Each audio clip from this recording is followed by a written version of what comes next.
रत्न कहते हैं वो रहा नहीं। ये भारत का कोहिनूर, हरपला भारत का कोहिनूर रहा नहीं, हमसे बिछड़ गया है, ऐसा मैं कहूंगा। और रतन टाटा जी हमारे में नहीं रहे, ये बहुत ही वेदनादायी दुखद घटना है हमारे लिए, पूरे देश के लिए।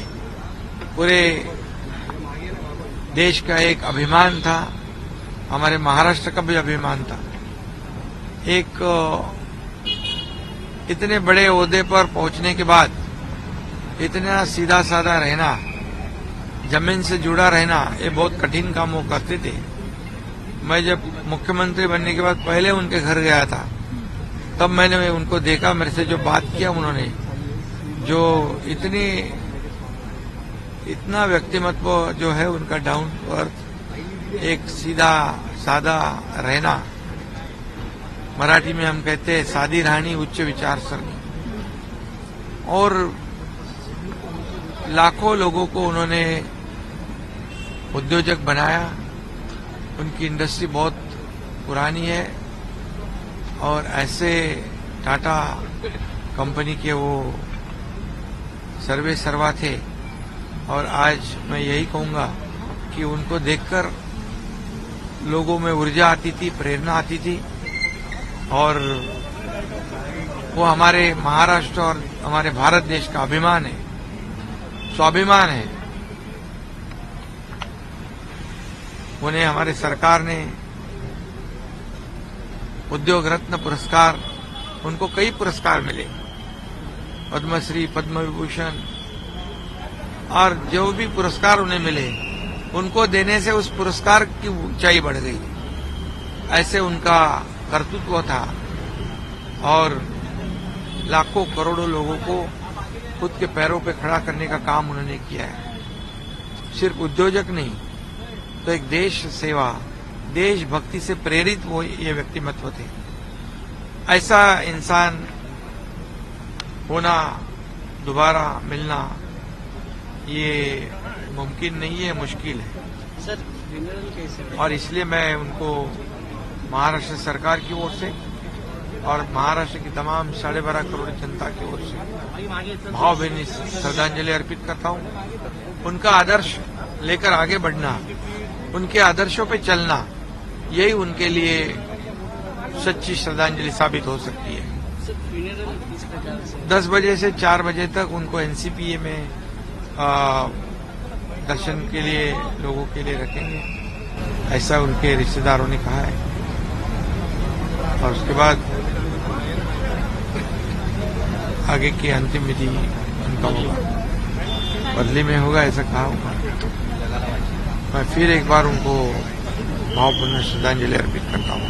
रतन टाटा जी ये एक बहुत ही सफल उद्योगपति तो थे ही, लेकिन उससे भी बड़े व्यक्ति के रूप में हम उनको देखते हैं, क्योंकि जिस प्रकार से उन्होंने देश के लिए और समाज के लिए काम किया है, उन्होंने केवल सफल उद्योग नहीं खड़े किए, एक विश्वासार्हता खड़ी की, एक ऐसा ब्रांड खड़ा किया जिसने हमारे देश को एक ग्लोबल इमेज दी।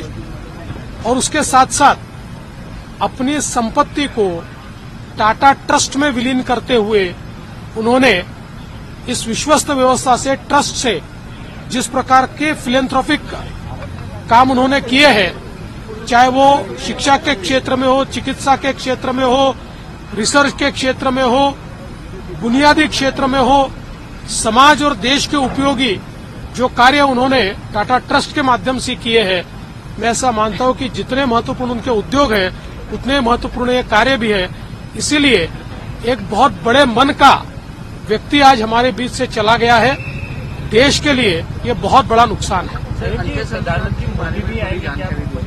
अजून त्या संदर्भात अधिकृतरित्या त्यांचे लोक जाहीर करतील।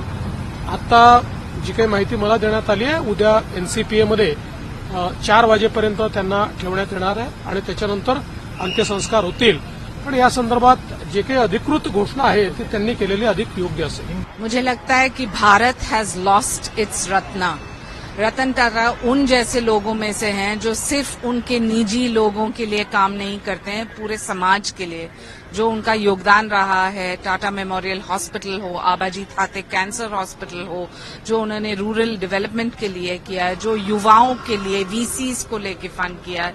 एक ही लक्ष्य रहा है उनकी जिंदगी में कि जो पैसा वो कमाएं वो सिर्फ समाज सेवा और समाज के लिए वो खर्च करें ताकि समाज अच्छा हो। मुझे लगता है कि पीढ़ी पीढ़ी हम याद रखेंगे हमारे इस भारत रत्न को। भारत को किस तरह से कमी महसूस होगी उनकी? मुझे लगता है कि ना सिर्फ भारत, हर विश्व की बात करें तो ये एक उदाहरण है, एक इंडस्ट्रियलिस्ट, लेकिन एक इंडस्ट्रियलिस्ट फिलैंथ्रोपिस्ट, एक सोशल रिफॉर्मर, क्योंकि जो काम उन्होंने किया उससे एक चीज स्पष्ट है कि युवा की जिंदगी हो, कैंसर पेशेंट्स की जिंदगी हो, कुत्ते की जिंदगी हो, कोई भी वर्ग, स्तर, जात पात, धर्म में न जाते हुए he was truly a global icon. So in that sense, I feel India has lost its crown. But having said that, I hope the Tata Trust live up to this legacy. आप जैसे आपको पता है कि Tata group की तरफ से press release दिया गया है। सुबह 10 बजे से लेके 3:30 बजे तक उनका जो पार्थिव शरीर है वो दर्शन के लिए एनसीपीए में रखा जा रहा है और पुलिस की तरफ से बंदोबस्त तो रहेगा, पर हमारा आप सबको अपील है कि जो लोग वहां दर्शन के लिए आएंगे वहां पे पार्किंग की सुविधा नहीं है, तो जो लोग आएंगे उनको यही पुलिस की तरफ से जो इंस्ट्रक्शंस दिए जाएंगे वो आप फॉलो करेंगे और जो पार्किंग है वहां पे ड्रॉपिंग पॉइंट से आपको आगे गाड़ी लेके जाने के लिए वहां पे ऑब्स्ट्रक्शन होगा।